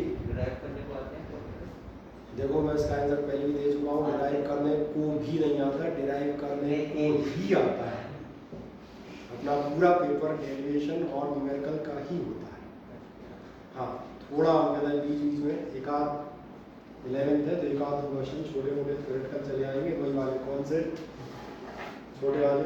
write down differences between speed and velocity, आगे वाला छोड़ो। एक क्वेश्चन तो होना नहीं आता है ना, बाकी सब यही रहेंगे। पढ़ लो, सेकंड ईयर तक आपका दिख गया होगा, यही आता है। चले, कर लिया आपने? जैसे आप कर लेते हैं फिर मैं आपको ये दिखा देता हूँ जो आपको PDF दूंगा, या मैंने कहा जो आपको प्रिंटेड शीट दूंगा उसमें क्या होगा।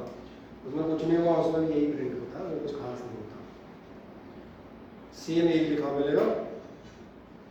इसलिए मैंने कहा था इनको रफ में करते आइएगा, फिर आराम से उसकी हेल्प से प्लस अपनी कॉपी से आराम से बैठ के फेयर बनाना। लाल हरे नीले पीले कलर लेके तो तुम्हारी मर्जी है। अभी फिलहाल हम उनको फुर्ती से निपटाते आएंगे, तो ये मुझे लग रहा है समझ में आ गया होगा, है ना? इसलिए मैं दिखा दिया। हाँ बोलो। आज शीट भेज देना। शीट हम भेज देंगे, बिल्कुल कोई दिक्कत नहीं।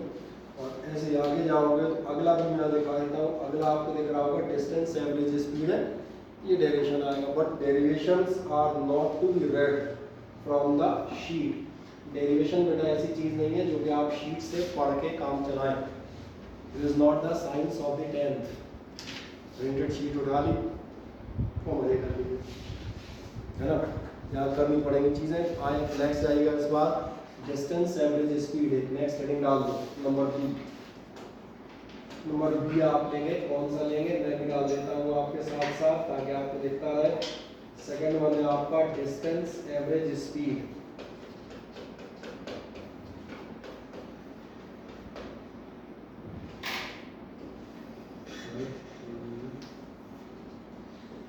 डिस्टेंस एवरेज में क्या दिया होगा, जैसे पिछली बार टाइम दिए थे इतनी, इतने टाइम तक इतनी स्पीड से, अब डिस्टेंसेस गिवन है। अब मैं आपसे लिख देता हूँ, कुछ भी आप ले सकते हैं, पार्टिकल ले लें, बॉडी ले लें, particle travels with speed v1, कहाँ तक चला, for distance d1।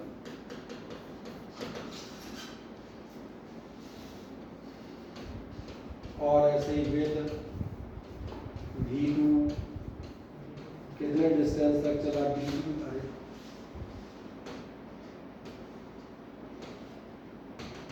and so on there।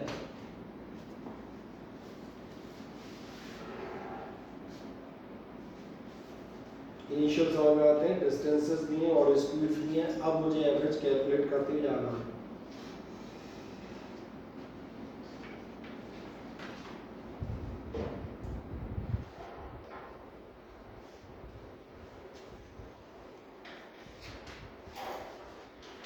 ठीक, और मैंने फिर कहा था 3 to 5 स्टेज लर्निंग है भैया, कोशिश कीजिएगा बेहतर लाभ उठाएं।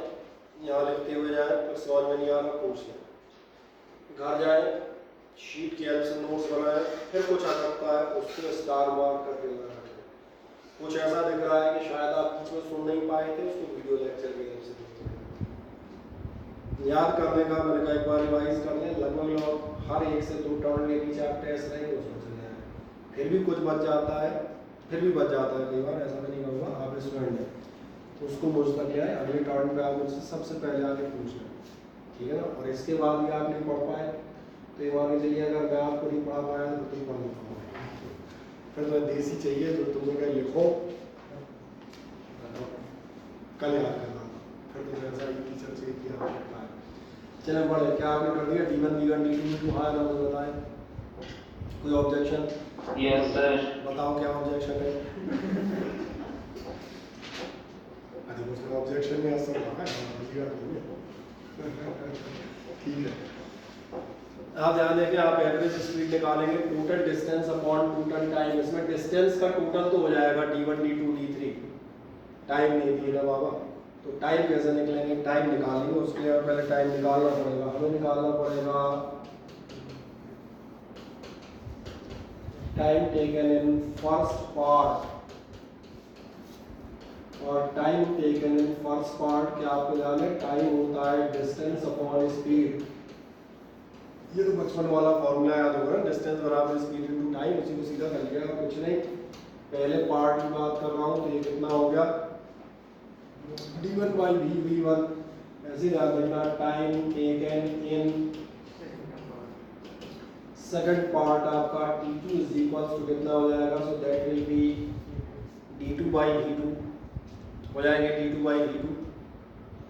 और क्या कर देंगे, मे बी अदर्स ऑल्सो।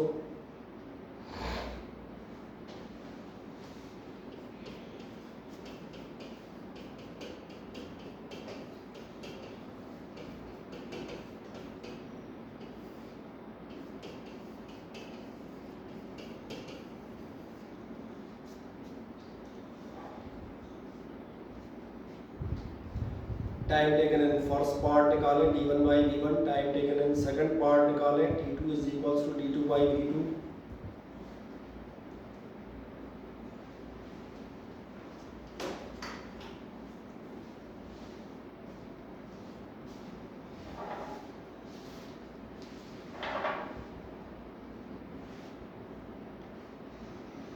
कर दिया। फिर वही होगा total distance upon total time taken. Total distance upon total time taken का मतलब तो मालूम है, टोटल डिस्टेंस का मतलब होगा आपका D1 plus D2 plus D3, और आपके टोटल टाइम कितना होगा, ये हो जाएगा T1 plus T2 plus T3। Problem इसकी थी, हमें इस बार टाइम नहीं दिया था, कोई बात नहीं, टाइम निकाल तो लिए तुमने। ध्यान देखो तुम्हारा फॉर्मूला हो गया, मैं उसको ऐसे लिख देता हूँ। इसका मतलब आपका ध्यान देखें, V average is equals to कितना आएगा, ये आपका इस बार आएगा D1 plus D2 plus D3 and plus so on, और अपॉन में आपको मिलेगा D1 V1 plus D2 V2 सही है। D3 अपन और दो चार छोटे छोटे डॉट, जैसे ही आप ये लिख देंगे उसके बाद आपको समझ में आ जाएगा ये मैंने ठीक। और जब एक आध महीने पढ़ लोगे तब तो एक बात खराब लगने लगेगी, जैसे ही करूँगा तो आए तो लगेगा और एक वो बताता हूँ, कई बार मैं लिख देता हूँ ए, तो ये लेन ही होते हैं, वो तो नहीं लेकिन 12th वाले होते हैं, समझ जाते हैं। ए लिखा है मतलब कम से कम BC और हो गए, ए लिखने का मतलब ही बता रहा है कि और आगे बढ़ेंगे, कोई दिक्कत नहीं। आपको कुछ अच्छे एग्जामिनेशंस भी देने, याद रखना छोड़े, थोड़ा सा 10% और बढ़ जाए बेहतर रहेगा। मैं दिखाऊंगा डायरेक्ट क्वेश्चंस आपके नीट और इसमें दोनों में, आप ध्यान देना। इसके आगे जो मैं दो बातें लिखूंगा उसमें डायरेक्ट क्वेश्चन आया हुआ है सीधा सीधा, कोई दिक्कत नहीं। पहले यहाँ तक पहुँच जाए खुद से, मैंने कहा D1 बाई D1 यहाँ तक पहुँच गया। यहाँ तक किसी को कोई डाउट हो तो मुझे बताओ जल्दी से, ऑनलाइन और ऑफलाइन दोनों में बैठे लोग बताएं, यहाँ तक कोई डाउट हो तो बता दें। No sir. नहीं नो सर। बस तो बढ़िया, एक काम कर दें, छोटी सी कंडीशन डाल दें। कंडीशन में लिख देना है the journey is completed in 2 parts. मैं लिख ही दूँ, क्या आप कहेंगे, कंडीशन डाल दीजिएगा और कंडीशन आप लिखेंगे journey is completed in 2 parts only.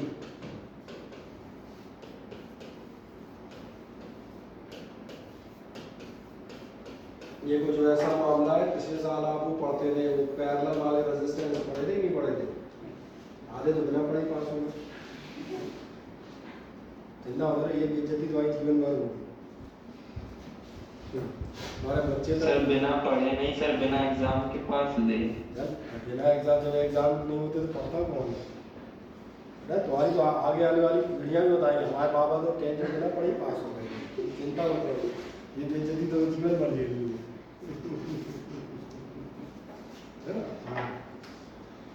तो इसलिए हमने कहा जर्नी इज कंप्लीटेड 2 पार्ट्स। याद है रेजिस्टेंसेस में करते थे 1/R1 1/R2 1/R3, केवल 2 के लिए निकाल लेते थे, तब आपका आता था R1 R2 कौन R1 + R2। याद आ गया? ठीक है, मीटिंग एंड होगी, इसको तो जो दोबारा ज्वाइन कर लीजिएगा 5-7 मिनट बाद जब एंड है ना, ध्यान रखना।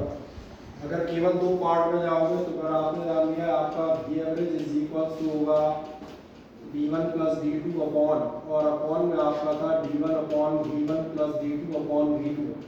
हम एक काम करते हैं, थोड़ा सा इसको पहले से एलसीएम वाला मामला सॉल्व कर देते हैं।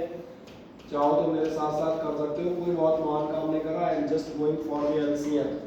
एलसीएम लोगे तो कितना हो जाएगा, ये हो जाएगा V1 V2 क्रॉस मल्टीप्लाई हो जाएंगे, तब सबको आता होगा ना।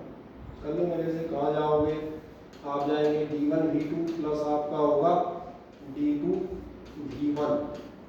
बढ़िया, क्या आपको ये मालूम है अपॉन का अपॉन उल्टा हो जाता है, तो मालूम है आपको? बस तो फिर हमारा एक छोटा सा फॉर्मूला निकल आएगा। और मैंने कहा आवाज़ को नहीं, लेकिन अगले टर्न पे मैं एक क्वेश्चन जब उठाऊंगा तमाम सारे पूछूंगा। 4 नंबर के लिए क्वेश्चन नीट 2018, तो सीधा बताइएगा, ये रहा फॉर्मूला, मुझे याद है, ठीक है ना। इसका मतलब तब तक आप इसको याद कर लेंगे तो कितना होगा D1 + D2 dot V1 V2, ये ऊपर चले जाएंगे, ठीक है। और अपॉन में आपके क्या क्या बने रहेंगे, अपॉन में बना रहता है, ठीक।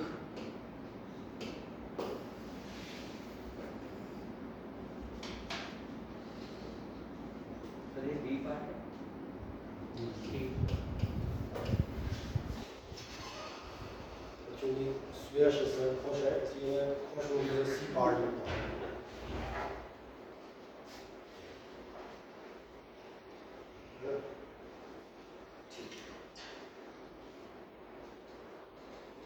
कर दिया कंप्लीट है ना? देखिए ना, कोई खास मतलब लगेगा, एक नेक्स्ट डाल दीजिएगा condition number 2। Condition number 2 actually ध्यान देखना है, जो कंडीशन फर्स्ट है इसी का सब कंडीशन है, जो आप ये वाली पढ़ रहे हैं इसी की सब कंडीशन है। ये आपसे कहती है, ये नोट कर दिया ना सभी ने, कोई रह तो नहीं है बच्चों, आप में से कोई रह तो नहीं है, सभी का नोट हो गया? Yes sir. sir,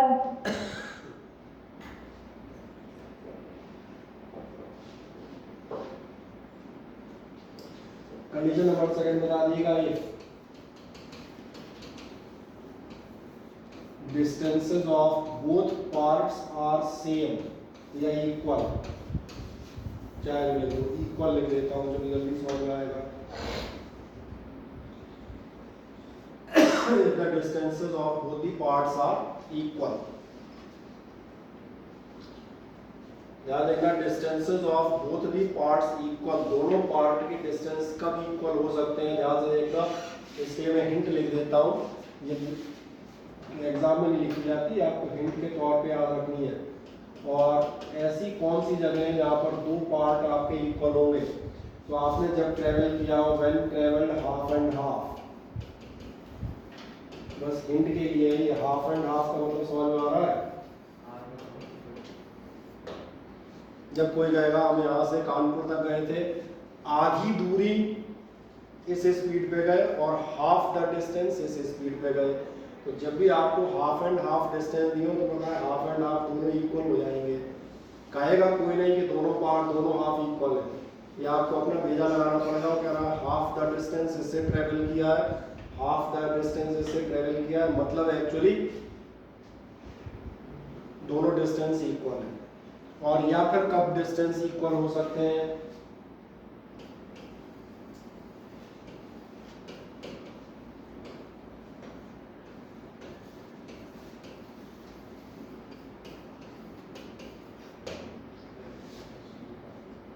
जिस रास्ते से गए थे उसी रास्ते से लौट आओ, जितना डिस्टेंस जाते समय कवर किया होगा उतनी डिस्टेंस लौटते समय कवर कर लोगे। सही है।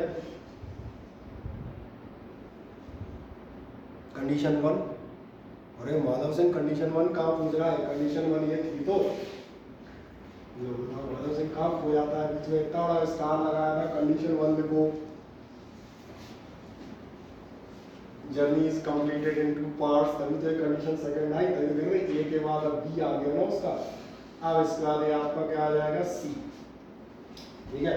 और अगर तुम पीडीएफ में जाओगे तो उसमें तो अच्छा लगेगा, कहाँ है उसमें ऐसे मिलेंगी कंडीशन जो वो द पार्ट्स हैं इक्वल, ठीक है ना। जिसमें मैंने दिखा दिया कि जो शक हो ये जो नोट्स प्रिंटेड देंगे उसमें कुछ और लिखा मिलेगा, अगर उसमें यही मिलेगा, चिंता मत करना, उसमें भी यही मिलेगा। Journey is completed in 2 halves if the body returns also by same path, वही बात कर रहे हैं, कुछ खास नहीं कर रहे हैं, बस ये अभी अपन सिंपल लैंग्वेज में बातें कर रहे हैं, है ना। इसलिए लिख दिया when travelling half and half. अगर दोनों डिस्टेंसेस इक्वल हो जाएंगे तो इससे क्या होगा, ध्यान देखना, इसका मतलब ये होगा क्या आप कहना चाह रहे हैं, मिल गया माधव सिंह दोनों कंडीशन, ये दूसरी है, पहली तो ऊपर थी ना। इसका मतलब आपके d1 is equals to d2 is equals to d मान लेंगे, ना कोई पहला डी होगा ना कोई दूसरा डी होगा, दोनों सेम होंगे, दोनों इक्वल है, दोनों डी मान ली मैंने, कोई आपत्ति आपको आ जाओ। इसलिए आप कहेंगे hence V average is equals to कितना होगा, ध्यान देखो, और दिख रहा है नहीं तो ठीक आ गया होगा, ये हो जाएगा। हम कहते हैं d1 प्लस d2 की जगह आप क्या लेंगे d plus d, v1 v2, और अपॉन में आप जाइएगा, अपॉन में आपको मिलेगा d v2 और प्लस मिलेंगे d v1। कोई ऑब्जेक्शन?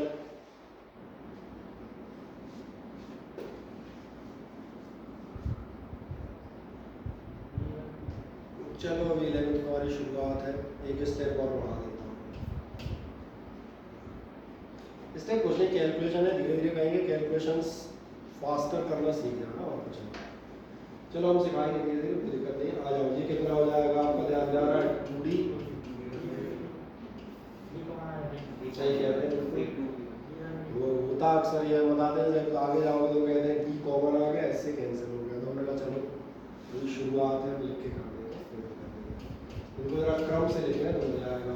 और बाकी तो अब तो दिख रहा होगा यार, नहीं दिख रहा अब भी,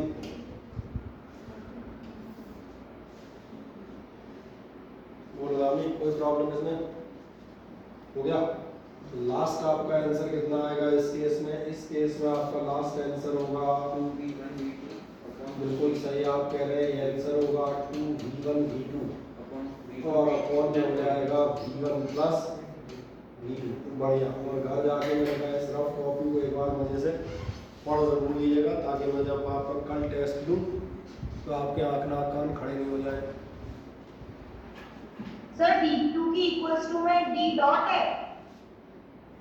नहीं डी डॉट और कुछ नहीं यार, डॉट कहाँ लगा है? डॉट तो उसमें का क्या यूज होगा, तो डेसिमल थोड़ी हो जाएगा। d.2 d1 plus d2 is equal to d का मतलब है पहला और दूसरा दोनों डिस्टेंस इक्वल है, ना कोई पहला ना कोई दूसरा, दोनों ही कितने हैं, दोनों है। अरे अभी और नई समस्या हो गई, वो कहीं सर ने बोला है कुछ नहीं है, वो बिल्कुल सादा सुंदर शरीफ टाइप का डी है। ठीक है, चलो निकाल दो, 2v1 v2 upon v1 plus v2 निकाल दिए। और ये आपका आंसर है, ये आपका कौन सा हो गया, ये मेरा ये हो गया आपके लिए। और ये मैंने कहा याद रखिएगा, ये मैंने पहले का आ जाए। क्या यहाँ तक आपको समझ आ गई कहानी? पहली बात तो जो नए लोग हैं उनको बताएं, जो ये सवाल पूछ रहे थे, आपका जो पेपर आता है उसमें इस टाइप के क्वेश्चन आते हैं। These are called derivations in the physics। जो आपने 10th में हल्का सा देखे थे, कौन से, series and parallel combination of resistance, या थोड़ा सा 9th का याद करो, एक क्वेश्चन आता था पोटेंशियल और काइनेटिक एनर्जी का प्रूफ, या इक्वेशन ऑफ मोशन का प्रूफ। तो अपनी पूरी फिजिक्स इन्हीं से भरी है।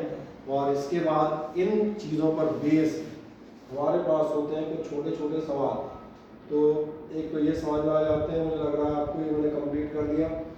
अब जैसे आपका एक एनसीईआरटी एक्सरसाइज का क्वेश्चन होगा, इसके बाद चलो अच्छा ये वाला बताओ, छोड़ो, तुमने एक ऐसी वाला छोटा क्वेश्चन बताओ, consider the motion of the tip of the minute hand in 1 hour. जरा 4 ऑप्शन देखें कौन सा सही है, मुझे बताएं। ये आपका भी ये इसकी बुक अगर लोगे तो क्वेश्चन 1 है, दूसरा बताओ यहाँ जो सेकंड लिखा है नाउ एक्सपेरिमेंट में जो एक्सरसाइज दी है उसमें ऑब्जेक्टिव 1 ऑब्जेक्टिव 2 और फिर वो डिस्क्रिप्टिव एक्सरसाइज होती है।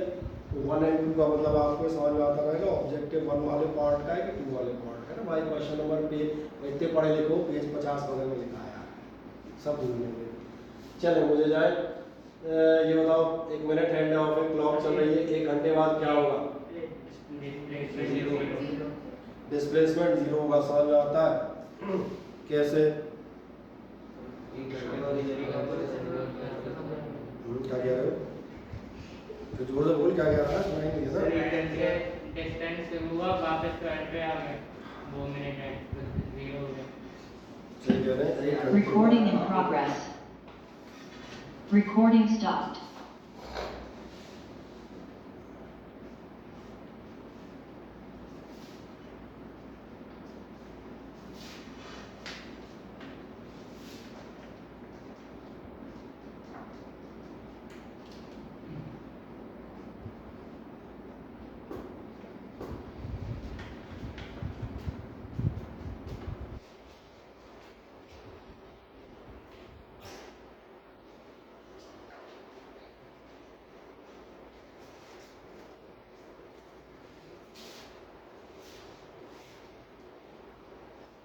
एक मिनट का ध्यान देंगे, है ना।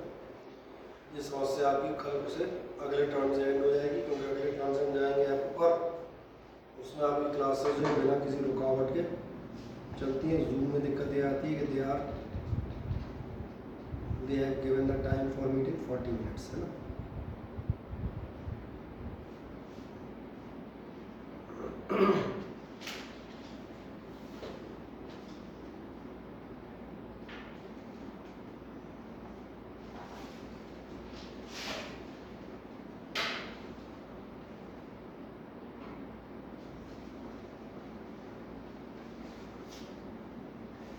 चलिए सभी हो ज्वाइन। हाँ, मैं उस क्वेश्चन में करता एक बार आप भी देखें, क्या बताएंगे? Consider the motion of the tip of the minute hand of a clock in 1 hour. क्या चीज हो सकती है, कौन से ऑप्शन सही हो सकता है या हो सकते हैं?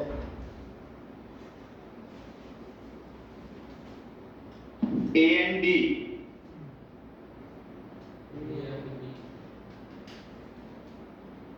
सही है क्या इनका जवाब? ये तो बिल्कुल साफ समझ में आ रहा है, डिस्प्लेसमेंट जीरो है, वो द्वारा ध्यान जाएगा। मिनट हैंड की जो टिक है वो यहाँ से स्टार्ट करेगी और यहाँ से स्टार्ट करके वापस यहाँ आ जाएगी। ये भी क्वेश्चन मैंने सबसे शुरुआत कल भी एक पूछ रहे थे यार, आज की शुरू में दिखाने का आप लोगों को ये पूछा था, डिस्टेंस 2πr होगा, डिस्प्लेसमेंट कितना हो जाएगा 0। अब ध्यान देना, नीचे आपको एवरेज स्पीड और एवरेज वेलोसिटी दी है। एवरेज स्पीड होती है टोटल डिस्टेंस अपॉन टाइम, ये 0 नहीं होगी। लेकिन एवरेज वेलोसिटी क्या होगी, टोटल डिस्प्लेसमेंट अपॉन टाइम। मजेदार बात है, टोटल डिस्प्लेसमेंट 0 है, तो अगर ये 0 है तो इसका मतलब आपकी वेलोसिटी अपने आप 0 हो जाएगी। So the two options are correct. बढ़िया, ये आप अच्छी जगह पर हैं। एक और नेक्स्ट जाएगा इसका, अगले में हम पढ़ेंगे a man has to go 50 meter due north, 40 meter due east and 20 meter due south. What distance he has to walk to reach the field? ये बहुत पुराना क्वेश्चन है, 6वीं 7वीं क्लास का। बता पाओगे कैसे करेंगे इसको? करने का सिंपल सा एक तरीका है, वो तरीका क्या होगा? प्लस डिस्टेंस के लिए आपको डायरेक्ट प्लस करने, आप सही कह रहे हैं। डिस्टेंस आपका कितना हो जाएगा? डिस्टेंस तो सीधा उधर निकाल लेता हूँ, डिस्टेंस निकलना 50, 40 और 20 कितना होगा? 110। चलो दे दो, हमने डायरेक्ट लिख दिया, ये हो गया आपका 110 मीटर। अब आ जाए अगला, what is is displacement? Displacement और कोई नीचे से आंसर तो नहीं पढ़ेंगे भाई सब। चल, what distance he has to walk, नहीं sorry, what is his displacement? Displacement ये बताता हूँ। डिस्प्लेसमेंट बताने से पहले ये पूछ लूँ, ये तो मालूम भैया कि नहीं मालूम? ज्योग्राफी पढ़ी होगी लास्ट ईयर तक, ये तो सबको याद होगा। Yes sir. आ जाए, कहाँ चलता है 50 मीटर पता है 40 मीटर ड्यू ईस्ट और एक मजेदार बात 20 मीटर ड्यू साउथ। जब आप ऐसा करेंगे तो अंधाधुंध मत बनाना, ध्यान देखना ये 50 है तो 20 बस छोटा ही रखना, आधे के बराबर, आधे से कम। समझ आ गया? नहीं आया समझ में? अक्सर लोग अंधाधुंध बनाते आते हैं, तो दोबारा एक बार बना के दिखा दे। चलो बना, इसको बने रहने एक बार और बगल बना के दिखा देता हूँ। जब भी आप डायग्राम बनाएंगे, चूंकि नाप के नहीं बनाए जाते, तो इसमें का मान के चले ये 50 रफली बनाते हैं।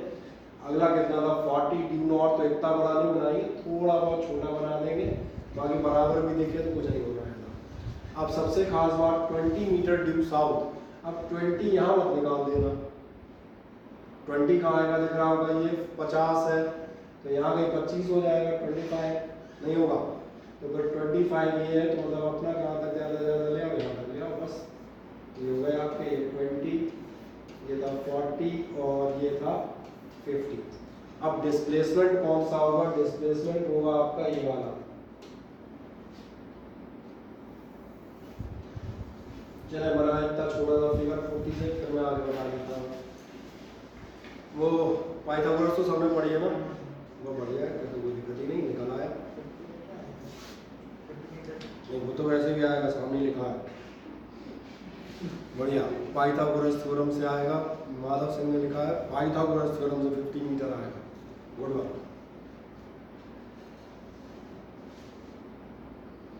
ग्रीन वाला नजर आ रहा है, ये आपका क्या है, मैं लिख भी देता हूँ, ये आपका डिस्प्लेसमेंट। बस 1 सेकंड और मुझे लगेगा इसमें, नथिंग एल्स।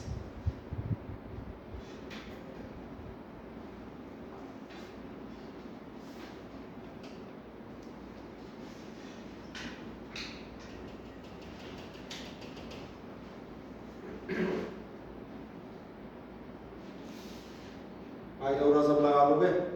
हाँ या ना?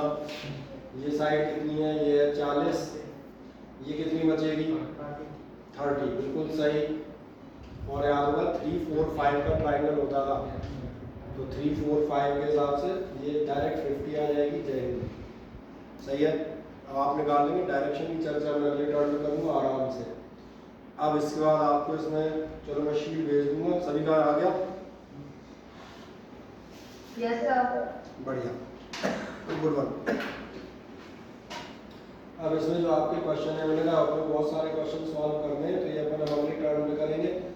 कुछ इसमें से आपके HC1 से हैं, है ना, और कुछ आपके जो हैं छोटे छोटे ये NCERT के क्वेश्चन है हमारे अपनी टेक्स्ट बुक का, ठीक है। एक शीट फिर हम लोग आज कौन सा टर्न है, वेडनेसडे भैया थर्स नहीं सैटरडे को अपन लोग सुबह क्लास रखेंगे क्या एक्स्ट्रा, सैटरडे की सुबह जो है वो अपन वाली क्लास ले लेंगे, कौन सी, जो मेडिकल और ये मेंस वाले क्वेश्चन कराते हैं इस टॉपिक में, जो भी प्रीवियस 20 ईयर क्वेश्चन है उनको हम सैटरडे को डिस्कस करेंगे, ठीक है। सैटरडे को पूरी क्लास खुल रहेगी सुबह, समय बताएं सुबह सुबह मेरे क्लास ऐसे आए के से स्कूल की क्लास से प्रेजेंट करके मैथ्स कोचिंग कितने बजे तक रहती है, टाइमिंग बताएं। सुबह क्लास किसकी रहती है, मुझे टाइमिंग बता दें कितने बजे तक रहती है। 11 बजे तक फ्री हो जाओगे, 11 बजे फ्री हो जाएंगे, बढ़िया ठीक है। 11:30 मान लें मोटे तौर पे, अपने को 1-1.5 घंटा चाहिए। और कॉम्पिटिटिव क्वेश्चन तो ये है कि अगर मान लो चलो एक आध बाई द वे छूट भी गया तो रिकॉर्डिंग से भी कवर हो जाते हैं, क्योंकि हमने ऑलरेडी यहाँ सारे क्वेश्चन किए होते हैं। मैं तो केवल इतना दिखा रहा होता हूँ, बस एक और डाल दूँगा, केवल कितना दिखा रहा होता हूँ, ये जो क्वेश्चन कर चुके हैं पिछले नीट और जी मेन्स में पिछले 20 साल में वही क्वेश्चन आए, थोड़ा बहुत घुमा फिरा के जो अपन ऑलरेडी यहाँ अलग अलग बुक्स से किए होते हैं, तो एक तरह से रिवीजन रहता है फास्ट भैया। तो ध्यान दिया हो पिछली जितनी बार कराएं जो लोग करते हैं उन्होंने खुद ही कर लिए हुए आधे से ज़्यादा, ठीक है ना। बाकी हमारा काम ये है कि भाई तुम्हें ये दिखा दूँ कि तुम जहाँ पढ़ रहे हो तुम अपने मेडिकल या इंजीनियरिंग एंट्रेंस एग्जामिनेशन के लायक, अब तुम्हारी अकल और शक्ल दोनों हो चुकी है, अब आगे तुम तैयारी कर सकते हो, ठीक है ना। चले मिलते हैं अगले टर्न पे, फिर उसके बाद सैटरडे का डिक्लेरेशन देने के बाद, ठीक है। चलो काम करो, एक मिनट लड़कियों तो बस हो गई। अरे लड़कियों रुक जाओ एकदम, पहले एक ऐसा आदमी उतरो जिसके हाथ में मोबाइल हो, वो नीचे की लाइट बंद होगी, जैसे टपक जाएंगे जैसे इस फ्लोर से नीचे उतरोगे ना, जैसे इस सीढ़ियों नीचे उतरोगे इस वाली फ्लोर पर बगल में स्विच बोर्ड लगा, लाइट जला देंगे।